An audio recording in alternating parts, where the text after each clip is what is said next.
Então vamos lá, pessoal, primeiro caso. Tá? Então no primeiro caso, o primeiro exemplo, nós vamos considerar o circuito abaixo de dois terminais conectados a uma carga genérica RL. Tá? Então você tem que lembrar, pessoal, que em todos os exercícios de equivalente Thevenin e Norton, Norton que a gente vai ver na sequência, eles são sempre compostos por dois terminais. Então vai ter um terminal A e um terminal B. Tá? Então tudo que tiver dentro desse... entre os dois terminais A e B, faz parte daquilo que a gente quer transformar em um equivalente. Tá? Então aqui, nesse caso, eu peguei e circulei aqui, ó, coloquei um tracejado ao redor do circuito, que está entre os dois terminais A e B. Essa carga, pessoal, aqui, ó, uma carga genérica, RL, tanto é que ela não tem nem valor, tá? Então ela não tem um valor específico e ela está fora do equivalente, tá? Então ela está fora desse tracejado. Lá nos exercícios, provavelmente eu não vou colocar esses tracejados aqui. Então vocês têm que entender que essa carga RL não pertence ao equivalente, tá? Então esse circuito ele é dividido, tá? Dividido aqui, ó. Tudo que tiver entre os dois terminais, que daí vai ter mais componentes aqui, vocês vão olhar, e esses componentes aqui fazem parte do que vocês vão transformar num equivalente Thevenin ou Norton, que vai ser o da próxima aula, tá? E a carga RL ela não faz parte do equivalente. Então, se você tiver que fazer o equivalente, não entra o RL, tá? Então, qual que é a máxima potência que essa carga RL ela consegue extrair desse circuito? Tá? A primeira letra A.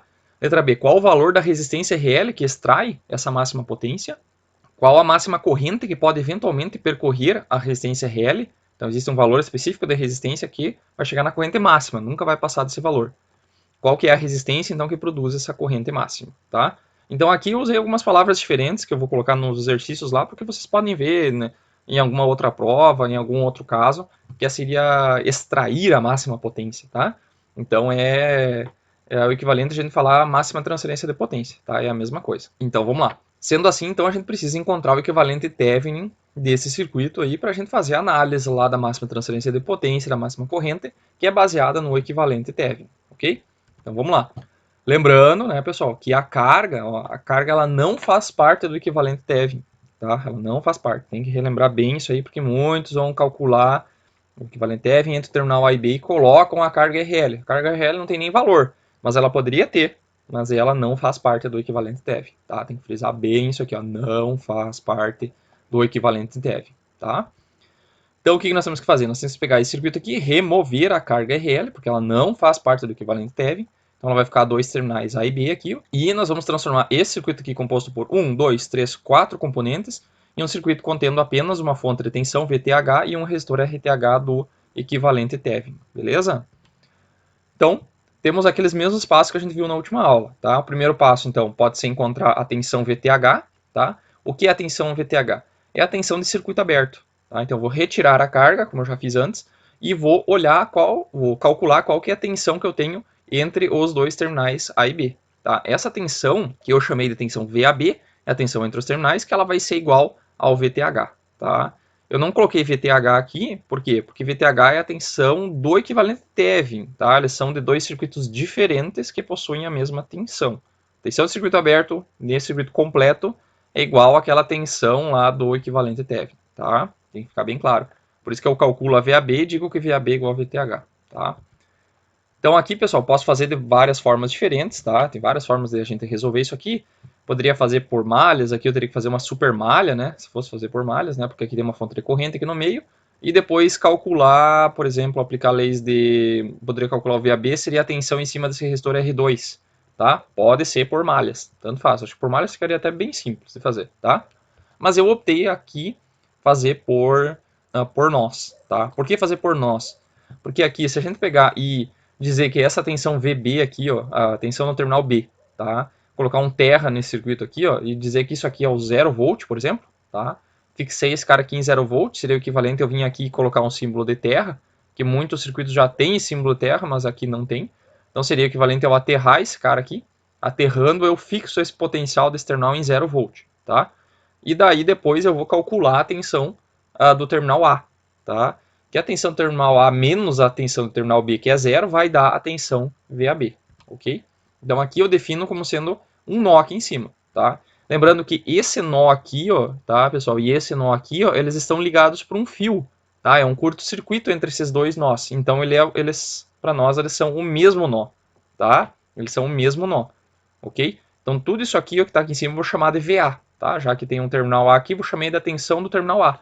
E aqui embaixo é a tensão do terminal B que eu fixei, ela é uma definição minha, como sendo 0 volt, tá? Eu poderia colocar o 0 volt aqui, se eu quisesse, nesse ponto aqui, tá? Poderia. Daí, essa tensão aqui seria menos 150 volts, por causa dessa fonte que está invertida, tá? Estaria invertida em relação a esse ponto aqui, que aqui seria o 0, que seria menos 150. Só que fica muito contraintuitivo fazer isso, tá? Então, o que nós vamos fazer? Vamos fixar esse terminal de baixo aqui, como sendo 0 volt, e daí, naturalmente, essa tensão aqui vai ser os nossos 150 volts, tá? Que é a tensão da fonte, ok? Então, é o que eu já falei, né? O VAB, ela é a diferença da tensão do A menos a tensão do B, sendo que o B é 0, então a tensão VAB para nós é a tensão do VA quando eu estou fazendo por nós e aterrando essa parte de baixo do circuito, ok? Eu acho que simplifica muito, porque isso aqui dá uma equação que tem apenas um nó, tá? Tendo apenas um nó é apenas uma equação, ok? Então, o que nós precisamos fazer? Nós precisamos marcar aqui as correntes, tá? O sentido das correntes que estão entrando, né, e saindo desse nó.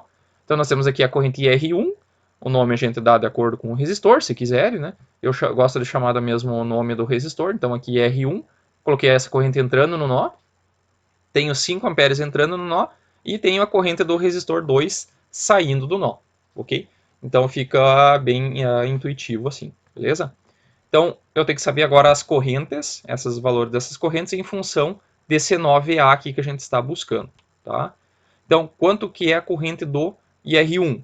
IR1 é esta corrente aqui, ó, é a diferença de tensão que eu tenho em cima deste resistor aqui, que é basicamente a tensão do terminal positivo, né? Como a corrente está da esquerda para a direita, né? O positivo fica na esquerda aqui, né? Então, tensão do terminal positivo é 150, né? Por que é 150? Porque nós temos uma fonte que o terminal negativo dela está ligado no 0 volt e aqui está ligado no terminal positivo, está ligado no positivo. Então aqui tem 150 volts. Se eu tivesse um resistor aqui em série, não seria essa tensão, teria que calcular, tá? Beleza? Então aqui eu tenho uma diferença de tensão que é de 150 menos VA sobre 20 ohms, tá? Então essa corrente está entrando, tenho 5 amperes entrando nesse nó aqui, e tenho essa corrente R2 saindo. Essa corrente saindo, ela é a diferença de tensão que eu tenho em cima desse resistor, que é basicamente a tensão do terminal positivo, que é VA, menos 0 volt, que é a tensão do terminal negativo, tá? Então coloquei ela na equação aqui, tirei o mínimo de 20 e 30, que dá 60. 20 dividido por 60 dividido por 20 vai dar 3, né? 3 vezes essa parcela de cima. Então vai ficar 3 vezes 150, 3 vezes menos VA, que dá menos 3VA. 60 dividido por 1 dá 60 vezes 5, dá 5 vezes 60. 60 dividido por 5 dá 2VA. Daí eu corto os 60 aqui, multiplico os termos, né? 3 vezes 150 dá 450, menos 3VA, menos 300 igual a 2VA. Passo esse VA aqui para o outro lado, vai dar 5VA, e somo 450 com 300, que dá 750. Passo dividido por 5, tá? Vai dar 750 por 5, que dá 150 volts. Então, entre esses dois terminais aqui, pessoal, tá? Entre esses dois terminais aqui, eu tenho 150 volts. Então, essa aqui, pessoal, é chamada de tensão de circuito aberto, tá? É a tensão que eu tenho entre os dois terminais sem carga. O circuito está aberto, sem carga, tá? Então, esse é o VA, tá? Que para nós vai ser o nosso VTH lá do equivalente Thevenin, né? Porque a tensão VTH do equivalente Thevenin é a tensão do circuito aberto. Beleza? Depois, nós temos que fazer o quê? Temos que encontrar a resistência RTH, que é a resistência do equivalente Thevenin, tá? Para a gente calcular depois a máxima transferência de potência. E daí, pessoal, o que nós temos que fazer? Nós temos que calcular a resistência entre os dois terminais, A e B, por isso que eu chamo RAB, resistência entre os terminais A e B, quando eu tenho todas as fontes zeradas, tá? Então eu vou zerar todas as fontes independentes, né? Lembrando, né? Tem que zerar as fontes independentes. As fontes dependentes continuam no circuito, e daí eu tenho que usar aquela fonte externa, né? Para fazer o circuito continuar funcionando, daí eu divido a tensão pela corrente para dar o RTH, tá? Mas não é o caso agora. Então, zerando as fontes, a fonte de tensão vai virar um curto-circuito, a fonte de corrente vai virar um circuito aberto, tá? E daí eu vou ter esses dois resistores, que daí eu posso fazer uma associação de resistores, tá? Eu só redesenhei ele para ficar mais fácil de visualizar. Vai ficar o paralelo dos dois resistores aqui, 20 e 30, que vai dar... Posso fazer produto pela soma, né? Então vai 20 vezes 30 dividido por 20 mais 30. Então vai dar uma resistência entre os dois terminais A e B de 12 ohms, ou seja, um RTH de 12 ohms. Tá? Então já tenho então, a tensão desse circuito aberto e a resistência entre os terminais. Posso montar o meu equivalente Thevenin. Tá? Então o meu equivalente Thevenin é uma fonte de 150 em série com um resistor de 12. Tá? Como agora eu já tenho o meu equivalente Thevenin, eu posso então responder as perguntas. Tá? Então, o que eu posso fazer? Aqui a primeira pergunta eu peço a máxima potência, tá? E depois eu peço qual que é a resistência para a máxima potência, tá? Só que para calcular a máxima potência eu tenho que saber o valor da resistência, ok? Que eu não sei ainda. Então faz mais sentido a gente resolver primeiro a letra B, tá?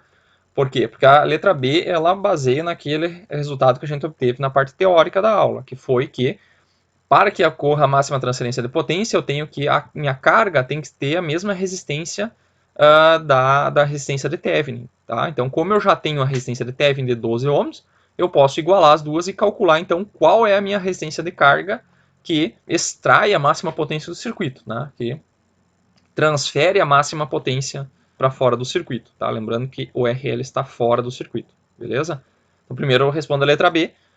Então eu calculo agora o meu RL, que é igual ao RTH, tá? 12 ohms. Depois eu venho, como agora eu tenho um circuito que tem todas as tensões e resistências, eu posso agora calcular qual que é o valor da máxima potência, tá? Que sai do meu circuito.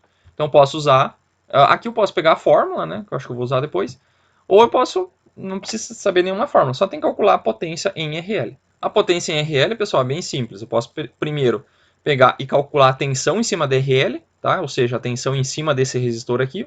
Eu posso usar um divisor de tensão, tá? Então, eu vou pegar o 150 vezes 12 dividido pela soma dos dois.